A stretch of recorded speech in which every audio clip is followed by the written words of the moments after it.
I'm gonna choose a room that's about 250 square feet.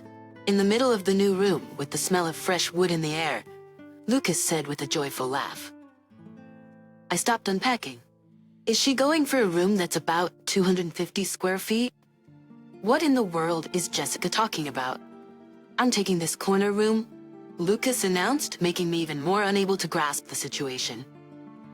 If you defy me, I won't be taking care of you, Lucas declared with a sneer, glaring at me. But inside, my mind was still in chaos. Whose house are we talking about? Feeling that something wasn't adding up with my eldest son and his wife, I questioned them. What? They both gave me a vacant look, and finally I began to understand the situation. Ah, I see. That's what this is about. This could be a good opportunity to set things straight with my eldest son, Lucas, and his wife, Jessica, who have been running me ragged for years. I must not let this chance pass by. Alone, I felt a fiery determination inside me. My name is Catherine Thompson. I'm turning 65 this year. My husband passed away from pancreatic cancer 5 years ago. By the time the cancer was found, it was too late, and he passed away a few months later. The abruptness of it all left me unable to catch up emotionally, and for a while I lived like a shell of a person, just eating, going to the bathroom, and bathing, simply passing the days. Lately, my legs have been getting worse, making it hard to live on my own. It was my eldest son, Lucas, who brought a ray of hope into my wilted life. That year, Lucas was getting married, and he and his fiancée, Jessica, expressed a desire to live with me. I was taken aback when Lucas suddenly brought up cohabitation. Up to that point, he had been living in the company housing provided by the regional bank he worked for. I had simply assumed that they would naturally set up their own place once married. But contrary to my expectations, my son and his wife-to-be wanted to live with me. I hadn't even met Jessica yet, and I didn't know anything about her. But for me, having lost the love of my life and feeling a gaping hole in my heart, Lucas's offer to live together felt like a consolation sent from God. Of course, I'll contribute to the household expenses.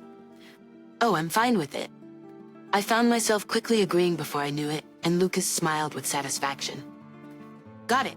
Then I'll bring Jessica over next week. Take care, he said, and with those words, Lucas left. Despite his somewhat rough personality, I always thought that was just because he was in front of his parents, maybe showing some rebellion. To me, he was still my dear child. I felt as if my once lonely life had suddenly been illuminated. A week later, as promised, the eldest son and his wife came to our house. Here we are. Despite it being our first meeting, I was surprised by how confidently Jessica strode in, her footsteps echoing loudly. Despite being the same age as Lucas, who was 30 years old, she wore a skirt shorter than knee-length, her hair was dyed pink, and her nails were glittery and flamboyant. Nice to meet you. You're Jessica, right? Yeah, that's me. But what's with this house? It's kind of run down and small, isn't it? I was taken aback as Jessica entered the house and immediately started criticizing it without even a proper greeting. That's true, but it's better than nothing, so bear with it. Sure, Lucas retorted with a dismissive tone, which confused me even more since just a week ago he had been so keen on moving in. Despite the sudden rudeness, I reminded myself that we were going to be living together from now on, and I didn't want to start off on the wrong foot. So I sat Lucas and Jessica down and served them some tea. Do you work, Jessica? There's no way I'm working. It's just too much hassle. Oh, I see. And what about you? Do you work? No, I've been a homemaker. Wow, so you're living off your husband's pension? Must be nice. You can just live it up without working a day. Despite both of us being homemakers, I looked at Jessica in disbelief as she sarcastically laughed and called my situation quite the nice position. I do receive a survivor's pension, but that's my only income. It's nowhere near enough for a luxurious life. I'm just getting by day to day.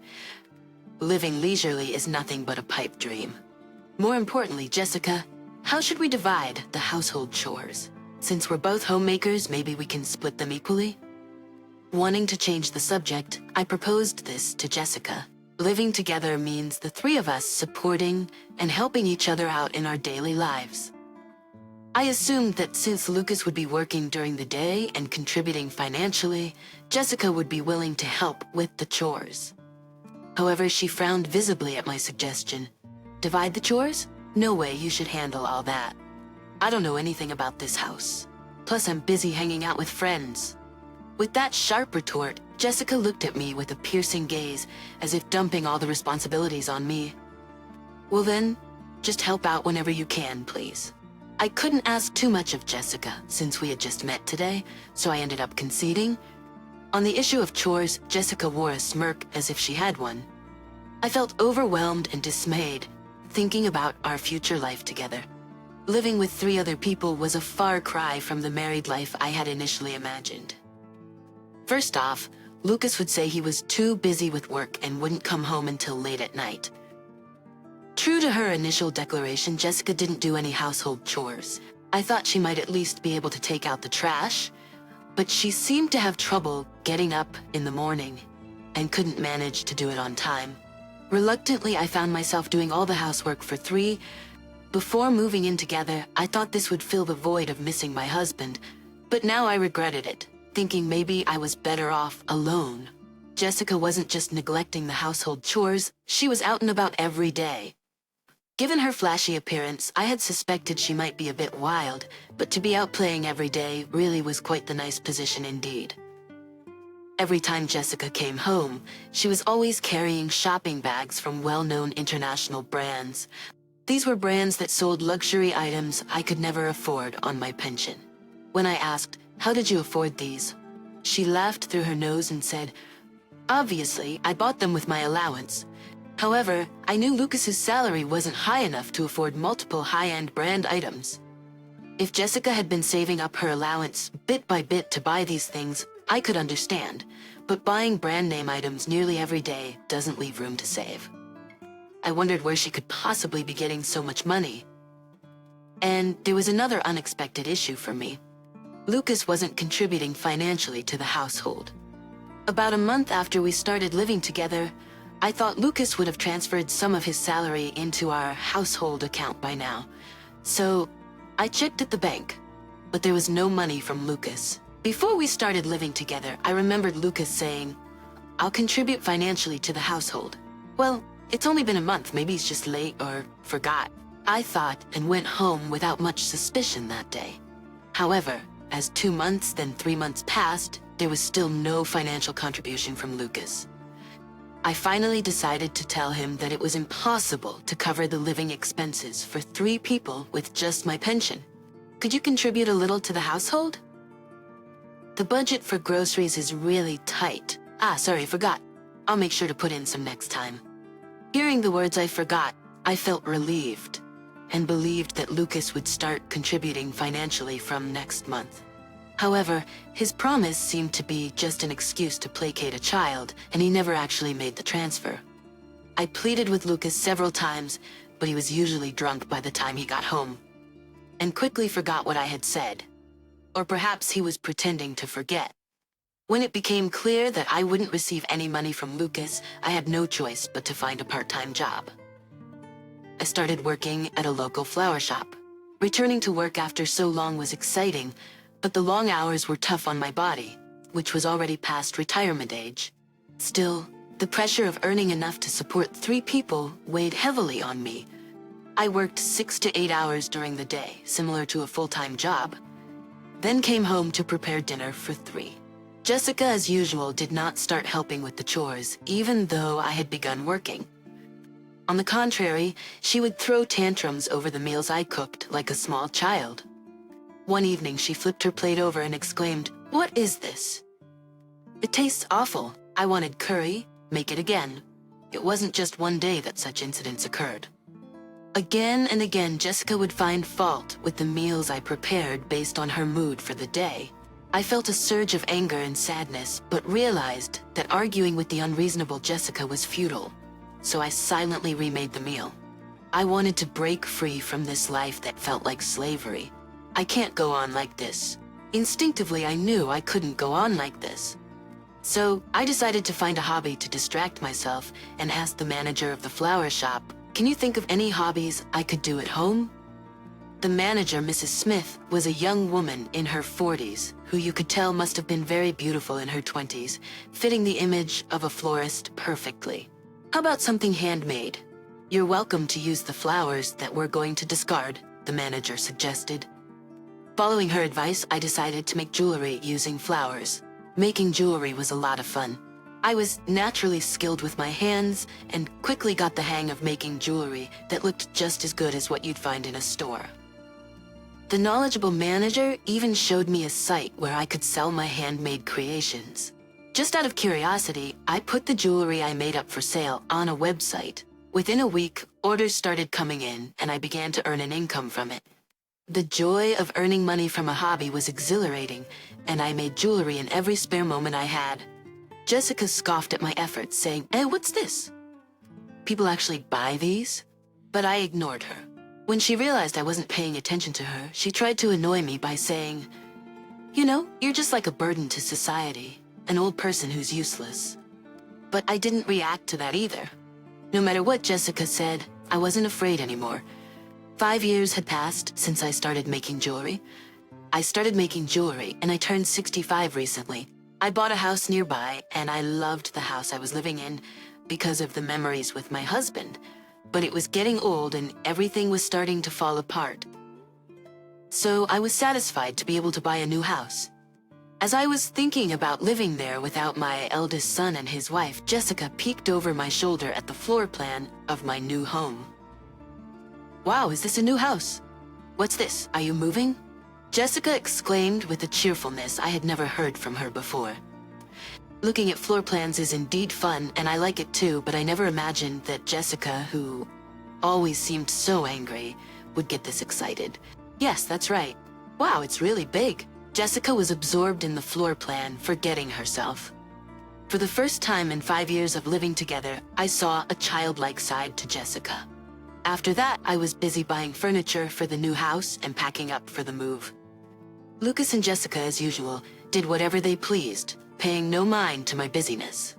On the day of the move, I had asked some acquaintances to help with the big items, so I left the house with just one suitcase. The new house is big, isn't it? It's spacious, I've seen the layout. The eldest son and his wife seemed eager to see the new house, and they were more excited than usual. I took Lucas and Jessica to the new home. Upon seeing the stylish black exterior, wooden door, and the large garden, both of them exclaimed, "Wow!"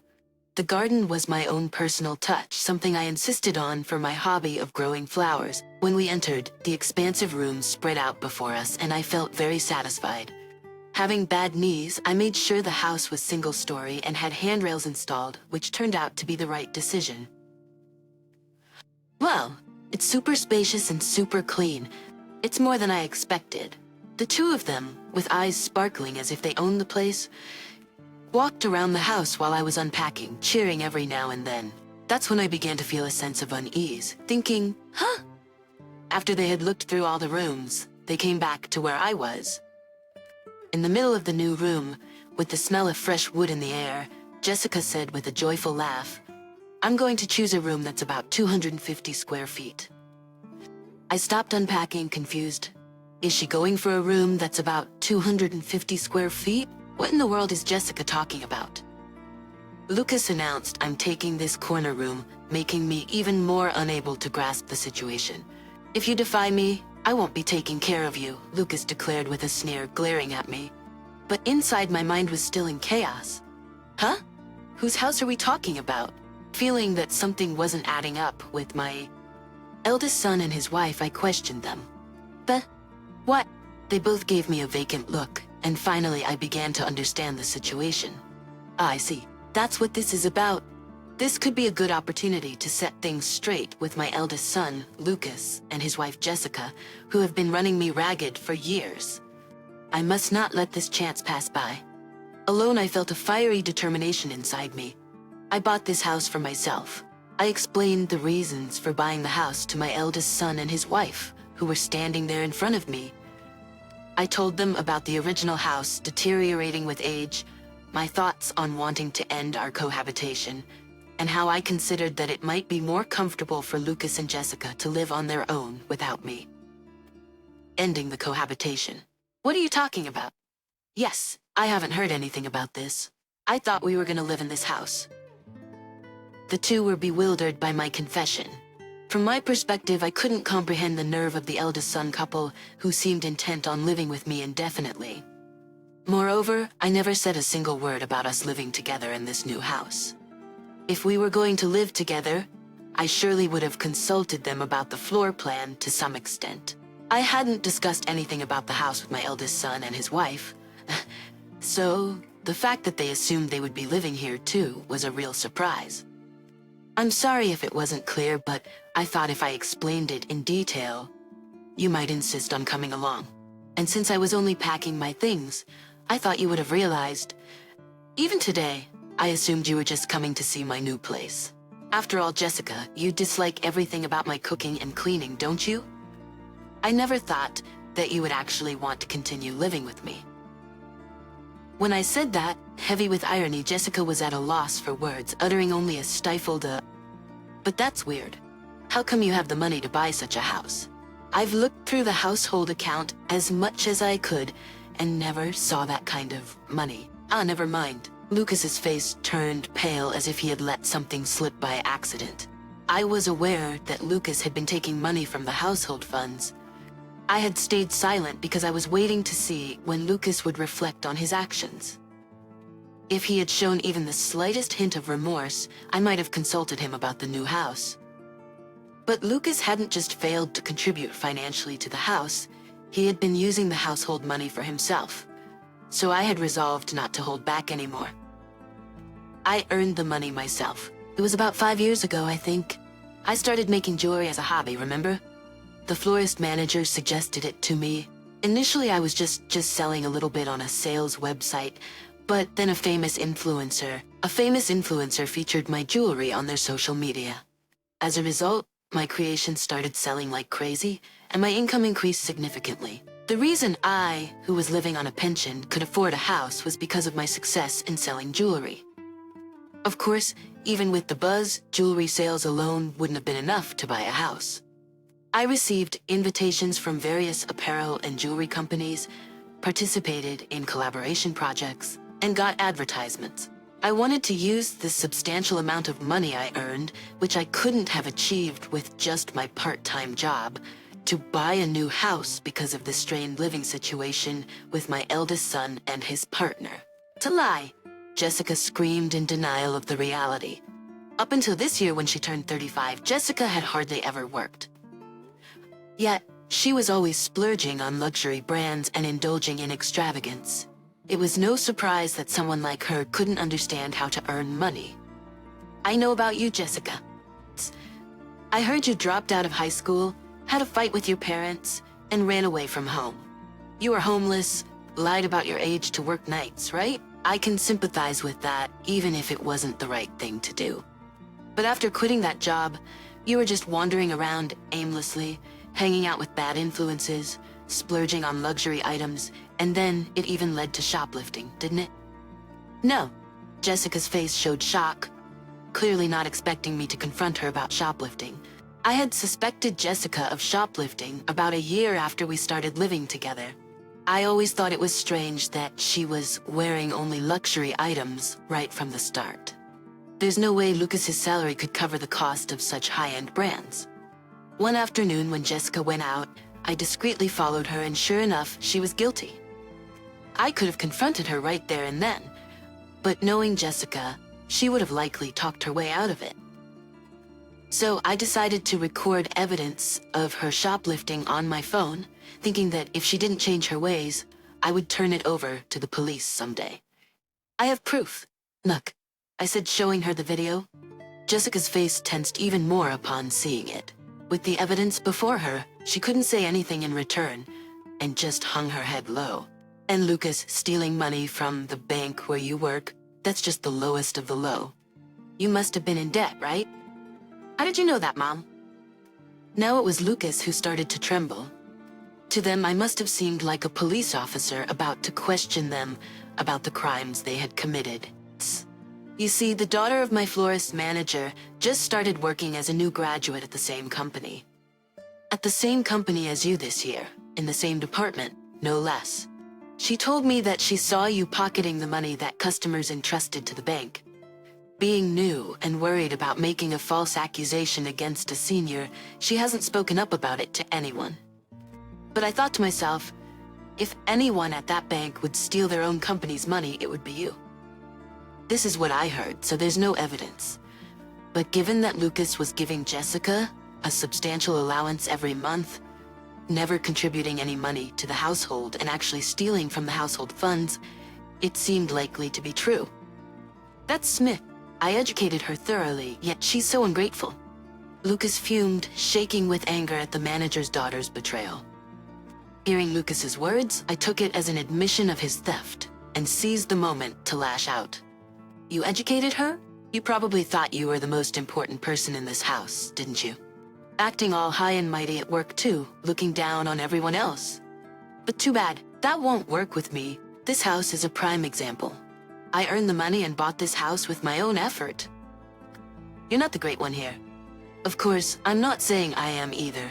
But at least I won't let a house that I bought with money I worked hard for be taken away by you too. Now please leave immediately. My scream sent Lucas and Jessica fleeing from the house in terror. I breathed a sigh of relief. From tomorrow, I would no longer have to see those two. Just the thought made my heart feel lighter. Later, I reported Lucas and Jessica's crimes to the police. The police immediately looked into it, and frankly, there wasn't much to investigate. The evidence of Jessica's shoplifting and Lucas's theft was clear as day on the security cameras. They were taken away by the police without any fuss, and seeing my child and his wife being led away, I felt no stir of emotion. I could only think they had to fend for themselves now. Initially, I was pleased with my son and his wife's intentions to comfort me when we started living together. But as I lived with these two who did as they pleased, my stress accumulated. In retrospect, it's clear that when they brought up living with me, their true goal was to have me do all the housework while they lived comfortably. Saying goodbye to a life of being insulted and having money taken by Lucas and Jessica, I now feel refreshed. Even if they are released by the police, they'll be too busy paying off their debts. I'm certain their marriage will fall apart, given they can barely manage household chores. But I am resolute in my decision not to help them ever again. I've vowed to lead a life free from any ties to my eldest son and his wife. While continuing my part-time job at the flower shop, I've been putting even more effort into making jewelry. When I revealed that the flowers used in my jewelry came from the flower shop where I work, an unprecedented number of customers started to visit. Responding to customers' requests to use flowers as parts for their jewelry, I also began selling flowers specifically for this purpose. My manager showed concern, saying, if your jewelry business is that successful, you could just focus on that. But I shook my head. After all, it was a hobby recommended to me by Manager Smith. I believe that if using flowers from the florist in my jewelry helps the shop flourish, then that's the best outcome. I plan to continue walking this new path in life, enriched by both my work and my hobby.